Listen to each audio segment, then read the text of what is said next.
Lidhje me këto prova të reja, por edhe hetimin e prokurorisë do të diskutoj në këto momente në studio me gazetarin Sokol Bregu. Sokol, mirë se erdhe, faleminderit. Faleminderit ju për ftesën. Sokol, ku janë hetimet lidhur me këtë histori deri tani? Duhet kuptojmë që në fillim pakush nxitoi që ta zbardhi këtë çështje. Ne në mënyrën tonë më shpejt presim që të ketë diçka, pra të ketë një dhunë fizike, dhe po ndodhi ajo ka hetime, nëse ka vetëm kanosje dhe shantazh, vonojmë në hetime dhe veprime. Megjithatë, të paktën, pas një insistimi të vazhdueshëm, jo vetëm të pronarit të MCN televizion, por edhe të stafit të televizionit, edhe të denoncimeve të shumta të miqve të televizionit, atëherë filloi dhe një ndryshim i madh në hetimet e kësaj çështje. Cila ishte pika e parë në cilën do të bazoheshin provat e prokurorisë? Atë në cilën vetë Prokuroria e Tiranës dhe mbi të gjitha SPAK bën në mënyrën e saj. SPAK deklaron se 75% të provave i gjen pikërisht nga celularët. Ajo është pika kryesore në një botë digjitale në cilën ne jetojmë. Prokuroria e Tiranës e ka diku te 72% që provat kryesore për ngritjen dhe dërgimin në gjyq të pandehurve tjerë për të gjetur fajsinë e dikujt, po e ka nga celularët. Dhe zhvillimi ishte pikërisht kjo. Mos harrojmë dy gjëra, që çdo lloj lëvizje me celular, duke nisur këtu nga ata që guxuan ta kanosnin televizionin në portën e tij, e cila ishte jashtë çdo lloj limiti njerëzor, do shihet qeliza se si kanë lëvizur, ku kanë shkuar, cilat janë telefonatat e asaj nate, e tjera, dhe kjo është në prova kryesore. Por edhe ata që i kanë porositur, se kryesorja është jo vetëm ata që erdhën, por porositësit e tyre, dhe çdo njeri i cili ka lidhje me shantazhin dhe kanosjen e këtij televizioni, janë pikërisht tabulatat telefonik. Mos harrojmë që antenat dhe arkivat e kompanive telefonike mbajnë deri në 2 vjet. Nuk ka, prandaj, duke qenë se mbajnë deri në 2 vjet edhe sikur ky hetim të zgjasi 1 apo 2 vite në... Mos e mjaftueshme për të dalë nga. Mos e mjaftueshme për të marrë çdo lloj insinuante që mund të ketë ndodhur mbi televizionin dhe kush janë nxitësit, cilët janë bashkëpunëtorët e shantazhit, e kanosjes, të gjitha janë duke u verifikuar. Kuptohet që normalisht do kohën e vetë, edhe pse duhet dim një gjë, ka një urdhër të prokurorisë përgjithshme, i cila është dërguar, nuk e di, besoj përpara 2 muajve, që çdo gjë që lidhet me mediat, merr prioritet absolut. Një prokuror, duhet themi, sot ka shumë çështje, një prokuror i Tiranës, për shkak të mungesave në sistem. Por një dosje ku lidhet media dhe gazetarët merr përparësinë e plot për shkak të një urdhri të prokurorisë përgjithshme, dhe kjo lidhet edhe me antarësimin tonë jo se gazetarët nga një qytetar i thjesht, apo mediat, apo pronarët e medjave marrin një interes, por kjo është kur cënohet fjala e lirë, kur sulmohet një televizion, kudo në botë, jo vetëm në Shqipëri, merr një përparësi më të madhe timi për të patur në... Pra, ashtu si që shoh unë, është kjo dosje tani, po ecën me shumë shpejtësi, ka strukturat të tjera nga jo e fillimit, të cilat janë angazhuar, krimit e rënda po bëjmë punën e vetë për ta zbardhur të plot. Unë mendoj që tani është një çështje kohe për të gjetur se do punohet mi tabulatat e tyre telefonik, ajo është kryesorja, do shihen, ka patur edhe persona të pyetur në lidhje me çështjen, dhe kjo është zhvillimi kryesor i çështjes. A do ketë pak, a do doj shumë kohë? Këtë nuk di ta them, sepse normalisht një hetim ku mund të jenë të përfshirë shumë persona, do të kërkon kohën e vetë hetimore. Nëse janë të përfshirë pak persona, do dali shumë shpejt, sepse volumi niset nga personat të cilët janë të përfshirë në të gjithë këtë histori. Dhe duhet kuptojmë që e gjithë piramida në një përgjim telefonike tjera vjen në mënyrën e numri kryesor, pastaj çdo numër që devijon që ka patur kontakte telefonike me të. Ndërkohë, sikurse e kemi bërë dhe publike gjatë edicioneve informative, zoti Meksi ka dorëzuar në prokurori të tjera prova shkresore që përmbajnë komente në rrjetet sociale nga profile anonime që mund të ndihmojnë dhe zgjerojnë hetimin. Përmes këtyre provave, ku mund të gjurmoj prokuroria në opinionin tuaj? Shumë e thjeshtë. Gjenden me njerë, gjenden e pit, gjenden gjitha. Në momentin e parë, nuk ke nga shkon. Do më thënë, në Shqipëri duhet dim diçka të tillë. Çdo lloj krimi mund zbardhet. Dhe zbardhet për një kohë shumë të shpejtë. Çështja është se sa e dedikuar është organi akuzës dhe policia. Pas një hezitimi fillestar, tani kanë ndezur motorët për shkak të një arsye shumë madhore, sepse është cënuar një televizion. Unë mendoj që të gjithë, ato pastaj janë në provat janë dorëzuar, dje mos gaboj, besoj që shumë shpejt do kemi, nuk ka lidhje me se gjendet, po gjendet IP-a e kompjuterit nga... Lë gjurmë dhe mund drejtosh tek adresa nga është dërguar. Nuk ka një gjë në këtë sistem që nuk lë gjurmë, nga do që t'jesh. Sepse duhet të kuptojmë, nëse krimi po ndodh dhe kryhet në Tiranë, Tirana është e gjitha e digitalizuar. Nëse ti ke përdorur qoftë edhe një kafe internet, unë nuk e di përdoret më kafe internetit, ka një kamera që të vëzhgon. Që të vëzhgon dhe i gjendet për pak kohë. Kështu që është çështja, domethënë, deri tani kishim një hezitim. Tani që janë ndezur motorët për të kryer një hetim, sepse edhe zoti Meksi përforcoi akuzat e tij, çoi prova shtesë nga ajo fillestarja u sekuestruan kamerat asaj nate, u sekuestruan kamerat të tjera të cilat janë në dobi të hetimit. Pra, zhvillimi në këtë moment është një zhvillim ashtu siç do t'i takonte kërcënimit dhe shantazhit dhe kanosjes ndaj një media. Në fillim mos harrojmë që ishte vetëm vepra penale, kanosje e regjistruar, u futën vepra të tjera penale të cilat rëndojnë mbi ata që i kanë kryer. Pra, hetimi fillestar ishte vetëm për kanosje, pastaj u shtua shantazhi, e kështu me radhë të gjitha veprat penale të cilat janë kryer për të cilat zoti Meksi dhe ka depozituar provat mjaftueshme në prokurori.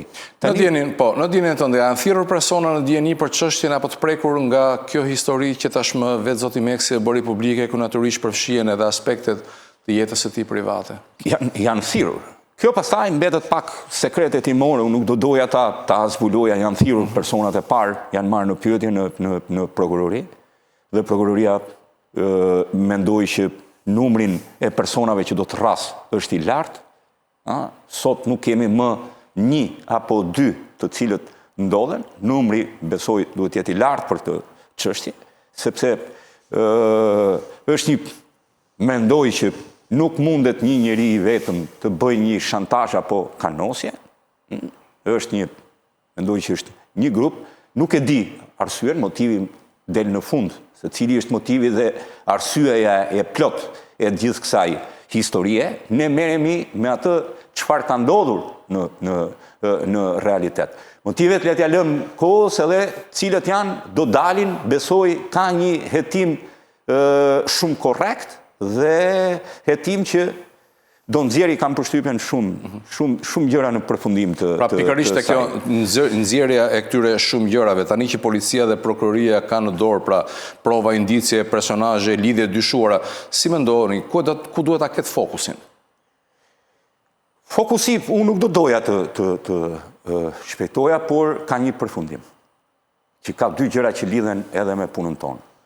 Për gazetarët e një televizioni, si që mund t'jemi ne, do t'ishte shumë e pafalshme që në një moment të mos jenim dot dhe të mos krijonim një atmosferë qoftë të një presioni në thonjë zap të butë për atë që na ka ndodhur, sepse këtu do na humbte ne në mënyrë individuale besueshmëria, kur nuk gjejmë dot se kush na ka nos në derën dhe në portën tonë të MCN-s, ku punojnë me 10 veta. Këtu nuk punojnë vetëm gazetarë, ka operator, ka teknik, ka një staf i tërë. Është një staf i tërë. Nuk mund të guxoj kurkush, dhe kjo nuk është vetëm për MCN-n. Kjo është për gjitha mediat e tjera.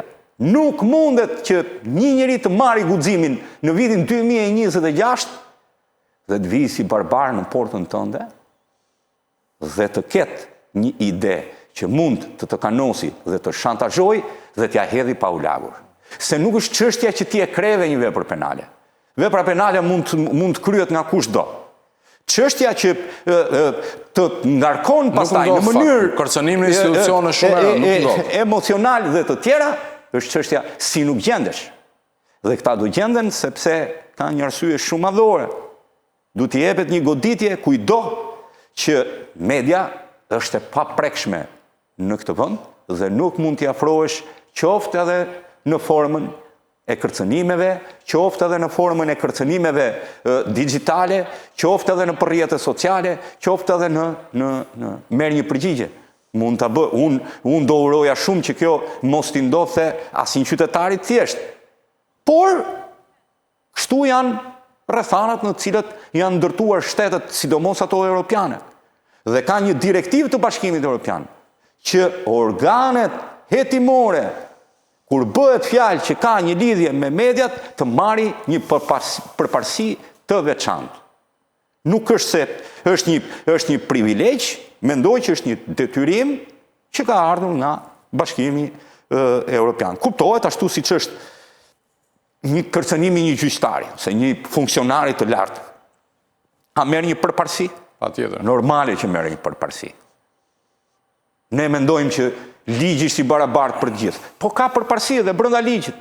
Pra janë funksionarët e sistemit të juridik në këtë vend, pastaj vjen qeveria, ka media është pushteti i katërt. Prandaj ka një prioritet për të marrë me çështjen në fjalë. Dhe kur ti ke lënë prova, është vetëm çështje kohe, sepse koha është e mjaftueshme. Gjurmët telefonike mund ta ripërsëris ngelen 2 vjet.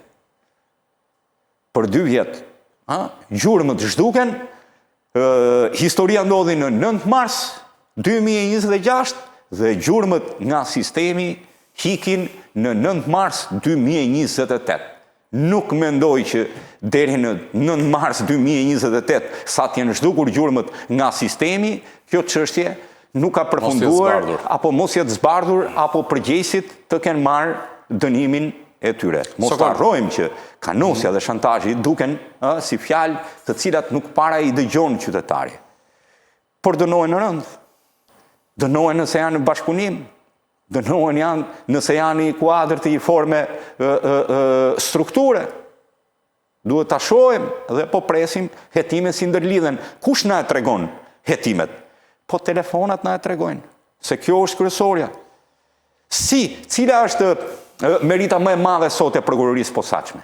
Po përgjime telefonike, për asaj ne mësuam shumë gjëra. Ata që i kryen veprat penale kujtonin se telefoni i tyre nuk do binte kurrë në dorën e dikujt. Ja që i erdhi një ditë. Kështu është dhe kjo histori. Ja që u erdhi telefoni një ditë në derën e prokurorisë.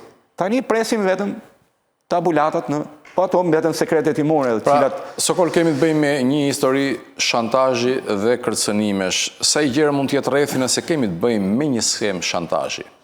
Po unë mendoj i gjerë. Unë mendoj dhe në një formë ndryshe. Shiko, nëse këta do t'ishin, po e marë nëse zoti Meksi do t'i kishte zënë rrugën ndokujt me makinë, edhe ishin 3 veta me armatosur, edhe erdhën se e din që punon në këtë televizion, këta do ishin gjetur brenda javës. Po të vinin 3 amatorë. Sa kemi folë ne për këtë muaj, edhe policia do thoshte, ja këta 3 amatorët janë. Meri, këta edhe i qonë në fakti që tani është futur dhe tani po hulumtohet dhe prap do thotë që Një lidhje e kanë. Ka një suport Po patjetër. ka një suport, ka një mënyrë, ka një organizim, nuk janë thjesht ashtu, erdhën 3 amator nga rruga se kam për të marrë një mzuri rrugën, ndezi dritat e gjata, siç ndodhë rëndom. Siç ndodh në Shqipëri, erdhën edhe su kapën. Edhe që kanë kaq të fshet dhe kaq me targa falso e të tjera me një Audi të tani nuk mund të jetë kështu. Se amatorët lënë gjurëm gjithë në këtë vend, lënë ata që janë profesionistët më të mirë. Një gjë ka, po e gjete një krim perfekt në botë, jo në Shqipëri, në botë. Sot, po të hysh, kam përshtypjen, nuk e kam pyetur në njërë ChatGPT-n, a ekziston krimi perfekt, por mendoj që... Unë i kanë ndjekur shumë to dhe në djenjen time nuk ka perfekt. Krim perfekt nuk ka në asnjë vend të botës. Ka vetëm anashkalim. Në Shqipëri është treguar që kur resurset kanë qenë aty, është gjetur çdo lloj krimi i ndodhur në Shqipëri. Kur resurset hezitojnë të bëjnë një veprim, atëherë po ka edhe krimet cilat nuk zbulohen, por këto jo se nuk zbulohen se nuk kanë lënë gjurmë. Këto nuk zbulohen se nuk ka Nuk ka frym për të nuk ka frym. Fryma më së fundi erdhi. Ky është lajmi mirë të pak. Ky është lajmi mirë, fryma erdhi, shoqërimet u bën, provat u administruan, strukturat policore kanë një angazhim dhe ato të prokurorisë kanë një angazhim më ndryshe tani, edhe në sekuestrimin dhe në administrimin e provave, edhe në kërkesën për të marrë tabulatet telefonike të çdo njeriu, edhe për çdo shkrim që kanë lënë gjurmë në rrjetet sociale, jo vetëm në rrjetet sociale, por edhe në platformën e digjitale, hapësirën digjitale që ka Shqipëria, janë pjesë, unë di që kur të shkoj në prokurori, sot mund të shohin në këtë lloj forme, po në prokurori, kur del nga prokuroria, kam pa shumë veta që se si kanë përfunduar. Të ndalemi pak edhe tek çështja e Akshit, Partia Demokratike ka kërkuar një komision hetimor. Nëse do të ndodhte që do të merren votat, a është i dobishëm një hap i tillë dhe çfarë do të zbulojë? Partia Demokratike në fakt është e vonuar. Është goxha e vonuar. Këtë du ta bënte në fillim.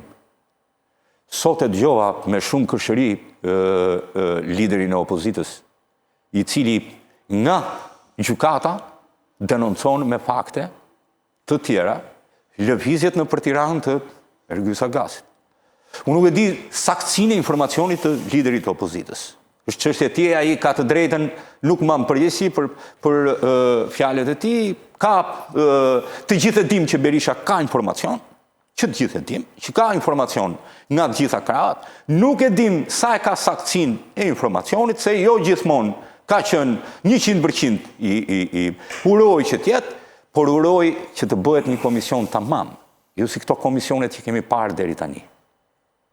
Nëse do bëhet një komision sa për të kaluar dhe për të bërë politik, më mirë, shpresojmë që të aprovohet, se deri tani nuk ka pasur dhe fare. Po do aprovohet si jo, do aprovohet nëse kush mund t'ja ndali opozitës kërkesën për një komision hetimor. Po në mënyrë absolute nuk mund t'ja ndali kurkush. Realisht ja ka ndalur kohët e fundit. Ka pasur shumë komisione që nuk janë miratuar nga këtë, se komisionet e tjera kanë patur këtë të Akshit, kush mund t'ja ndali? Ka kërkesa nga Bashkimi Evropian dhe Shtetet e Bashkuara të Amerikës. Në pjesën e tyre, pavarësisht lobimeve, nëse janë lobime të opozitës shqiptare, apo nuk janë lobime të opozitës shqiptare, edhe në Kongresin Amerikan flitet për ato që ka ndodhur në Aksh. Dhe mendoj që vetë majoranca do t'ishte e interesuar që të ketë një komision. Akuzat janë të shumta, ka vjedhje fondesh, ka një goditje të madhe, sistemet janë në probleme. Ngelëm vetëm duke thënë, ne na i sulmon Irani sistemet, pa i kemi ne sistemet e gatshme për të mbrojtur, apo po mbrohemi nga Irani dhe ja kemi dhënë sistemet krimit organizuar. Se ka një gjë, midis Iranit dhe krimit organizuar, unë nuk e di kë do të zgjidhnim, apo të dyja bashkë, siç mund të bijem në. Prandaj duhet të ketë komisioni hetimor, duhet të jetë pikërisht ai që duhet nisi punën nga për të parë. Deri tani kemi një aferët madhe të cilën SPAK-u e ka në dorë. A mundet që të ecim paralelisht, se në një moment SPAK-u vetëm në formën e dyshimeve nuk mund të sjelli njerëz me imunitet në pyetje. Dhe nuk mund të fusi njerëz me imunitet. Komisioni hetimor do ta ndihmonte. Pra përveç Agasit, Karçanajt, Delibashit, e ndokujt tjetër, a kishte diçka më lartë në këtë mes? A ka dikush që i drejton dhe që është në parlament dhe që në formën e dyshimit SPAK-u mund ta ketë ndalur hetimin? Këtë na e nxjerr Komisioni Hetimor, se Komisioni Hetimor që të gjithë janë me detyrim të flasin, të përgjigjen, dhe pikërisht ato dokumenta që do dilin nga Komisioni Hetimor parlamentar mund t'i shërbenin SPAK-ut në vazhdimsinë e tij të procesit gjyqësor. Sokol, kam dhe diçka të fundit, MCN ka raportuar se përveç Geron Meqes, një shtetas gjerman, Daniel Schröder, është marrë peng në një hotel në kryeqytet nga grupi i Agasit dhe se prokuroria ka gjurmuar transaksionet e një pagese bankare në adresë të Agasit. Si është kjo histori që duhet thënë është pak e raportuar nga mediat? Pak e raportuar nga mediat. Mediat në këtë vend janë zgjedhin ato se kë sulmojnë. Ato që e kam parë unë nuk para ka shumë media të cilat merren me çështjet e Akshit. Mirë po, kjo nuk do të thotë që SPAK nuk e bën punën e tij. Ka shumë pak media në Shqipëri për të thënë atë që është e vërtet, që merren me aferën e Akshit. A kanë zgjedhur enkas për mos u marrë me këtë aferë? A kanë zgjedhur për ndonjë arsye tjetër? Kjo është çështje unë nuk di që nuk mund të merrem me kolegët pse nuk e zgjedhin një temë ashtu siç edhe unë e zgjedh vetë temën me të cilën do merrem. Di që tani ajo është një çështje e SPAK-ut, po u futen në SPAK nuk mund të manipulosh dot prova, nuk mund dot ta hedhësh, megjithëse ka një pasikje së Dumanit, ka një ulje të mënyrës se si po vijojnë gjërat, po kjo nuk do të thotë. Dumani po është çështje, është prokurori gjitha çështjeve të tilla. Është bashk prokuror në çdo çështje dhe i ka marrë të gjithë në hetim. Nuk ma merr mendja që dhe kjo pjesë do anashkalohet. As gjithë media këtë ta marrin në shqyrtim, pastaj kjo është çështje e medias, gjithsecili ka mënyrat e veta të raportimit. Unë mendoj që ka një shumë pak në MCN televizion është mbetet ndër të paktët aktor në media i cili merret me aferën e Akshit. Kjo është ajo që po të paktën njerëzit informohen për Akshin nga MCN televizion. Sokol, të falenderoj shumë për bisedën. Falenderoj edhe unë.